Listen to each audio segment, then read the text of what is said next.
ஈரானினுடைய இராணுவ கட்டமைப்பில் மிகப்பெரிய மாற்றங்கள் செய்யப்பட்டுள்ளன. புதிய தளபதிகள் 6 பேர் நியமிக்கப்பட்டிருக்கிறார்கள்.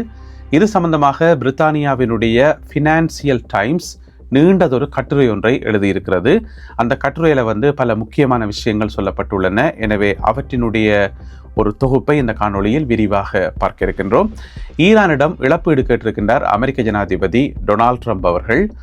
எதற்காக இந்த இழப்பீடு, என்ன கேட்டிருக்கிறார் என்பது சம்பந்தமாகவும் இந்த காணொளியில் பார்க்கலாம். அதேவேளையில் அமெரிக்கா இராணுவத்திடம் ஆயுத பற்றாக்குறை இருக்கிறது இப்பொழுது ஒரு பரபரப்பான செய்தியாக மாறியிருக்கிறது. இந்த ஆயுத பற்றாக்குறையை சைனாவும் ரஷ்யாவும் தங்களுக்கு சாதகமாக பயன்படுத்துவார்களா, புதிய போர்க்களங்களை திறப்பார்களா என்கின்ற கோணத்தில் மற்றொரு ஆய்வு கட்டுரை ஒன்று வெளியாகி இருக்கிறது. அதில் என்ன சொல்லப்பட்டுள்ளது என்பது சம்பந்தமாகவும் இந்த காணொளியில் பார்க்கலாம். இந்த செய்திகளுடன் மேலும் ஒரு சில செய்திகளும் தகவல்களும் இன்றைய காணொளியில் காத்திருக்கின்றன. தமிழடியான் சொந்தங்கள் அனைவருக்கும் வணக்கம். உலக செய்திகளுக்கு உங்களை அன்புடன் வரவேற்கின்றேன். ஈரானிய இராணுவ கட்டமைப்பில் பாரிய மாற்றங்கள் செய்யப்பட்டிருக்கின்றன. மிக முக்கியமாக 6 புதிய தளபதிகளை நியமித்திருக்கின்றார் ஈரானினுடைய சுப்ரீம் லீடர் மொஜ்தபா கமேனி அவர்கள். நேற்று உடனடியாக அமுலுக்கு வரும் வகையில் இந்த புதிய இராணுவ தளபதிகளினுடைய நியமனம் இடம்பெற்றிருக்கிறது. இது வழக்கமாக நடக்கிற ஒன்றுதானே, எல்லா நாடுகளையும் இராணுவ தளபதிகள் நியமிக்கப்படுறது வழக்கமானதான் என்று பார்த்தீங்கன்னு சொன்னால், பிரித்தானியாவிலிருந்து வெளிவரக்கூடிய ஃபினான்சியல் டைம்ஸ் இப்போ நீங்கள் பக்கத்தில் பார்க்குறீங்கள், நீண்டதொரு கட்டுரை ஒன்றை வெளியிட்டிருக்கின்றார்கள். இது சம்பந்தமாக முழுமையாக ஆய்வு செய்து அந்த கட்டுரையில் என்ன சொல்லப்பட்டிருக்குன்னு சொன்னால், இது ஒரு சாதாரண இராணுவ மாற்றம் அல்ல, இராணுவ தளபதிகளினுடைய நியமனம் இல்லை, இதுக்கு பின்னால் நிறைய அரசியல் செய்திகள் இருக்கின்றன, நிறைய முக்கியத்துவமான விஷயங்கள் உள்ளன என்று சொல்லி அதில் சுட்டி காட்டப்பட்டிருக்கிறது. என்னென்னு சொன்னால், மொஜ்தபா கமேனி அவர்கள் நியமிக்கப்பட்டு இப்போ கிட்டத்தட்ட 6 மாதங்கள் ஆகுது. ஆனால் அந்த 6 மாதங்களாக அவர் பெரிய அளவில் செயல்படையலை என்று சொல்லி நாங்கள் சொல்லலாம். ஏனென்று சொன்னால், நிறைய சந்தர்ப்பங்களில் அவர் பொது வழிக்கே வரையலை. அப்படியான சந்தர்ப்பங்களில் இப்போ கடந்த ஒரு கிழமையாக பார்த்தீங்கன்னு சொன்னால் திரும்ப அவரை பற்றின செய்திகள் வந்துகொண்டே இருக்குது, அவரை பற்றின வீடியோக்கள் வந்துருக்குது, இன்னும் ஒரு சில வீடியோக்கள் வர இருக்கின்றன என்று சொல்லி ஈரானிய ஊடகங்கள் செய்தி வெளியிட்டிருக்கின்றார்கள். இப்படியான ஒரு பின்னணியில் தான் திடீரென்று பார்த்தீங்கன்னு சொன்னால் 6 இராணுவ தளபதிகளை அவர் நியமித்தது அவருடைய முழுமையான கட்டுப்பாட்டின் கீழே அனைத்தையும் ஒருங்கிணைச்சு ஒரு சரியான திசை நோக்கி கொண்டு என்று சொல்லி பலவிதமான கட்டமைப்புகள், பிறகு அந்த கட்டமைப்புகளுக்குள்ள பலவிதமான பிரச்சனைகள் இருக்குதானே. எனவே அவற்றையெல்லாம் சரி செய்யும் விதமாக இந்த இராணுவ தளபதிகளினுடைய நியமனம் அமைந்திருக்கிறது என்று சொல்லி ஃபினான்சியல் டைம்ஸ் சுட்டி காட்டி இருக்கிறது. அதிலே மிக முக்கியமாக பார்த்தீங்கன்னு சொன்னால், ஈரானிய இராணுவத்தினுடைய முப்படைகள் இருக்குதானே, அந்த முப்படைகளினுடைய ஒருங்கிணைந்த தளபதியாக இராணுவ தளபதியாக நியமிக்கப்பட்டிருக்கின்றார் மேஜர் ஜெனரல் அலி அப்துல்லாயி. அவர் நீண்ட காலமாக ஈரானிய இராணுவத்தில் பணிபுரிகின்ற ஒரு அனுபவமிக்க தளபதி என்று சொல்லப்படுகிறது.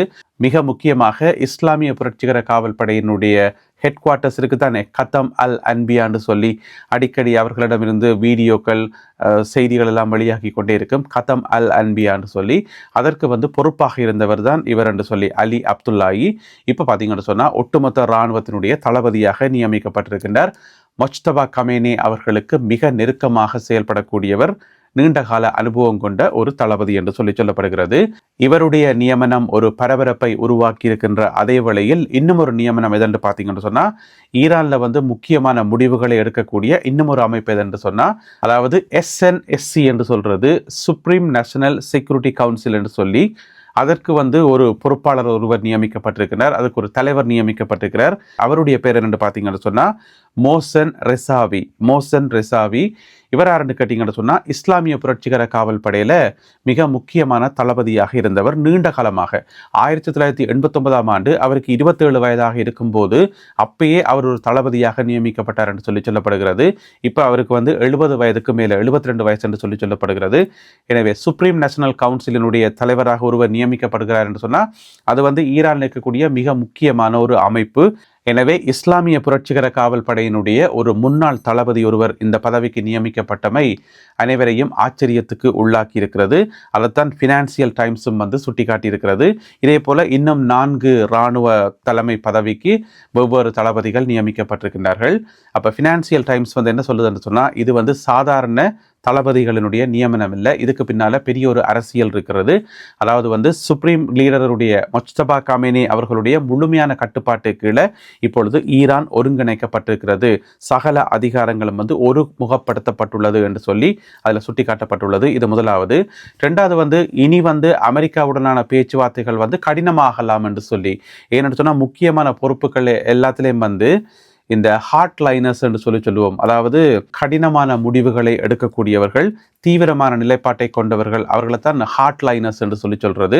எனவே அப்படியானவர்களை நியமித்ததன் மூலம் இனி பேச்சுவார்த்தைகள், விட்டு கொடுப்புகள், இந்த மாதிரியான விஷயங்களை வந்து சமரசங்கள் இருக்காது. ஈரான் தன்னுடைய அந்த ஒரு கொள்கையில தன்னுடைய அந்த போக்குல வந்து போகும் என்று சொல்லப்படுகிறது. இது வந்து அக்கம் பக்கத்தில் இருக்கக்கூடிய ஏனைய நாடுகளுக்கும் சொல்லப்பட்ட ஒரு மறைமுகமான செய்தி, மறைமுகமான எச்சரிக்கை என்று சொல்லி ஃபினான்சியல் டைம்ஸ் வந்து சுட்டிக்காட்டியிருக்கிறது. அதுபோக உங்களுக்கு தெரியும், இந்த சமாதான காலத்தை பயன்படுத்தி ஈரான் ஏராளமான ஆயுதங்களை வந்து உற்பத்தி செய்தது மட்டுமில்லாமல் இறக்குமதியும் செய்ததாக சொல்லப்படுகிறது. எனவே ஒட்டுமொத்தமாக பார்க்கக்குள்ள இந்த இராணுவ மறுசீரமைப்புன்றது ஒரு சாதாரண விஷயம் இல்லை. அதுக்கு பின்னால பல அர்த்தங்கள் உள்ளன என்று சொல்லி ஃபினான்சியல் டைம்ஸ் சுட்டிக்காட்டியுள்ளது. ஈரானிடம் இழப்பீடு கேட்டிருக்கின்றார் அமெரிக்க ஜனாதிபதி டொனால்ட் ட்ரம்ப் அவர்கள். இதுக்கு முதல் வந்து ஈரான் கேட்டிருந்தது, அதாவது ஹோமுஸ் நீரிணை வந்து முழுமையாக திறக்கப்பட வேண்டுமாக இருந்தால் பின்வரும் நிபந்தனைகளை அமெரிக்கா ஏற்றுக்கொள்ள வேண்டும் என்று சொல்லி 6 நிபந்தனைகளை வெளியிட்டிருந்தது ஈரான். அந்த 6 நிபந்தனைகளில் ஒரு நிபந்தனை என்னன்னு சொன்னால், அமெரிக்காவால் ஏற்படுத்தப்பட்ட இழப்புகளுக்கு வந்து இழப்பீடு தரணும் என்று சொல்லி. ஏன்னு சொன்னால் நிறைய கட்டமைப்புகள் இடங்கள் எல்லாம் வந்து தாக்கப்பட்டது தானே. எனவே எல்லாத்தையும் கூட்டி கழித்து இழப்பீடு தரணும் அமெரிக்கா என்று சொல்லி ஈரான் கோரிக்கை வைத்தது. அதற்கு பதிலடி வழங்கும் விதமாக உடனடியாகவே 24 மணி நேரத்துக்குள் அமெரிக்க ஜனாதிபதி டொனால்ட் ட்ரம்ப் அவர்கள் சொல்லியிருக்கார், நாங்கள் வந்து இழப்பீடு கொடுக்க வேண்டிய அவசியம் இல்லை, ஈரான் தான் எங்களுக்கு இழப்பீடு தரணும். ஏன்னு சொன்னால் ஈரானால் வந்து நாங்கள் நிறைய பாதிக்கப்பட்டிருக்கிறோம், எங்களுடைய இராணுவத்தினர் வந்து கொல்லப்பட்டிருக்கிறார்கள். 2000ஆம் ஆண்டிலிருந்தே, அதாவது கடந்த 26 ஆண்டுகளாக வெவ்வேறு சந்தர்ப்பங்களில் அமெரிக்க இராணுவத்தினர்கள் வந்து உயிரிழப்பதற்கு ஈரான் காரணமாக இருந்திருக்கிறது. எனவே ஈரான் தான் எங்களுக்கு இழப்பீடு தரணும் என்று சொல்லி அமெரிக்க ஜனாதிபதி டொனால்ட் ட்ரம்ப் அவர்கள் சொல்லி இருக்கின்றார். அமெரிக்க இராணுவத்தில் ஆயுத பற்றாக்குறை இருக்கின்றமை எங்கள் எல்லாருக்குமே தெரியும். அதனால் பென்டகன் இப்பொழுது உத்தரவு பிறப்பித்திருக்கிறது, அங்கே இருக்கக்கூடிய ஆயுதங்களை உற்பத்தி செய்கின்ற நிறுவனங்களுக்கு எவ்வளவு விரைவாக முடியுமோ அவ்வளவு விரைவாக ஆயுதங்களை வந்து உற்பத்தி செய்ய வேண்டியிருக்குது, நீங்கள் உங்களுடைய கோட்டேஷனை தாங்கன்னு சொல்லி இந்த செய்தியை வந்து நாங்கள் ஏற்கனவே காணொலியில் வந்து பார்த்துருக்கிறோம். இப்போ பார்த்தீங்கன்னு சொன்னால் அமெரிக்க இராணுவத்திடம் ஆயுத பற்றாக்குறை இருக்கிறத வந்து சைனாவும் ரஷ்யாவும் தங்களுக்கு சாதகமாக பயன்படுத்துவார்களா என்று சொல்லி ஒரு ஆய்வு கட்டுரை என்று வெளியாக இருக்கிறது. இதுவும் ஃபினான்சியல் டைம்ஸில் தான் வந்திருக்கிறது. எனவே அவர்களுக்கு நன்றி. அந்த ஆய்வில் வந்து என்ன சொல்லப்பட்டிருக்குன்னு சொன்னால், எங்கள் எல்லாருக்குமே தெரியும் அமெரிக்காவுக்கு எதிரான நாடுகள் தான் சைனாவும் ரஷ்யாவும். எனவே என்றைக்காவது ஒரு நாளைக்கு அமெரிக்கா மேல தாக்குதல் நடத்தவோ அல்லது அமெரிக்காவை ஏதோ ஒரு வகையில் வந்து பழி வாங்கவோ இந்த 2 நாடுகளும் முயற்சி செய்வார்கள் என்றது எங்கள் எல்லாருக்குமே தெரியும். இப்ப வந்து அமெரிக்கா கடுமையான ஆயுத பற்றாக்குறையில இருக்கும்போது இதை ஒரு சந்தர்ப்பமாக பயன்படுத்தி அந்த 2 நாடுகளும் ஏதாவது ஒரு தாக்குதல் முயற்சியில வந்து ஈடுபடலாம் என்று சொல்லி இதுல சுட்டி காட்டப்பட்டிருக்கிறது. இங்கால சைனாவை எடுத்து பார்த்தோம்னு சொன்னா, சைனால வந்து ஒரு போர்க்களம் வந்து ஏற்கனவே ரெடியா தான் இருக்குது. அதாவது சைனாவுக்கும் தாய்வானுக்கும் இடையிலான அந்த முரண்பாடு நீண்ட காலமாக அந்த முரண்பாடு இருக்கிறது. சைனா பெற்றுமளவிலான படையினரை அங்கால தாய்வான் எல்லையில வந்து குவிச்சு வச்சிருக்குது. தாய்வானும் வந்து ஆயுத பயிற்சி, படையினரை பெருக்குதல் என்று சொல்லி தங்களோட படை பலத்தை வந்து பெருக்கி கொண்டு இருக்கிறார்கள். சைனாவினுடைய படைக்கு முன்னால தாய்வானினுடைய படை வந்து ஒரு தூசு மாதிரி, ஒப்பிடவே முடியாது. இருந்தாலும் தாய்வானும் நாங்கள் எதிர்த்து நிற்போம், போரிடுவோம் என்று சொல்லி தங்களுடைய படையை வந்து பெருக்கி கொண்டிருக்கிறார்கள். தாய்வானுக்கு பின்னால முழுக்க இருக்கிறது வந்து அமெரிக்கா. அப்போ என்றைக்காவது ஒரு நாளைக்கு சைனா வந்து தாய்வானை தாக்குமாக இருந்தால், ஏன்னு சொன்னால் தாய்வானை கைப்பற்றி தாய்வானை வந்து சைனாவோட இணைக்கிறது தான் சைனாவினுடைய நோக்கம். அந்த பிரதான நிலப்பரப்பிற்கு தானே மெயின்லேண்ட் என்று சொல்லுவோம், அதோட சேர்த்து இணைக்கிறது தான் நோக்கம். எனவே அந்த நோக்கத்துக்காக என்றைக்காவது ஒரு நாளைக்கு தாக்குதல் நடக்கும் என்று சொல்லி பொதுவாக எதிர்பார்க்கப்படுது. அப்படி தாக்குதல் நடத்தப்படுமாக இருந்தால் பின்னுக்கு இருந்து காப்பாற்ற வேண்டியது அமெரிக்காவினுடைய பொறுப்பு. ஏனென்று சொன்னால், ஏற்கனவே அமெரிக்காவினுடைய பல படைப்பிரிவுகள் தாய்வானை சுற்றி நிறுத்தப்பட்டிருக்கின்றன. அமெரிக்க இராணுவத்தினருடைய கூட்டு பயிற்சிகள், தாய்வான் படையினரும் அமெரிக்க இராணுவம் சேர்ந்து கூட்டு பயிற்சி வந்து அடிக்கடி அந்த பிராந்தியத்தில் வந்து செய்கிறது. எனவே அமெரிக்கா பின்னுக்கு இருக்குது. இப்போ திடீரென்று சைனா வந்து தாய்வானை தாக்குமாக இருந்தால் அமெரிக்கா எப்படி அதனை எதிர்கொள்ளும் என்றது இங்கே இருக்கக்கூடிய முக்கியமான கேள்வி. எனவே அப்படியான ஒரு தாக்குதல் முயற்சியில் சைனா ஈடுபடலாம். அந்த சொல்லுவோமே தருணம் பார்த்து அடிக்கிறேன்னு சொல்லி, அதே மாதிரி தருணம் பார்த்து அடிக்கிற அந்த ஒரு தாக்குதலை நடத்துவார்களா என்று சொல்லி ஃபினான்சியல் டைம்ஸ் வந்து கேள்வி எழுப்பியிருக்கிறது. இதே ஃபார்முலா தான், இதே சிஸ்டம் தான் அங்கால ரஷ்யாவுக்கும். சைனா பக்கமும் பிரச்சனை, ரஷ்யா பக்கமும் பிரச்சனை. இப்படியான சந்தர்ப்பத்தில் சைனாவும் ரஷ்யாவும் நெருங்கிய நண்பர்கள். அதுவும் எங்களுக்கு தெரியும். சைனா, ரஷ்யா, ஈரான் எல்லாமே நெருங்கிய நட்பு நாடுகள்.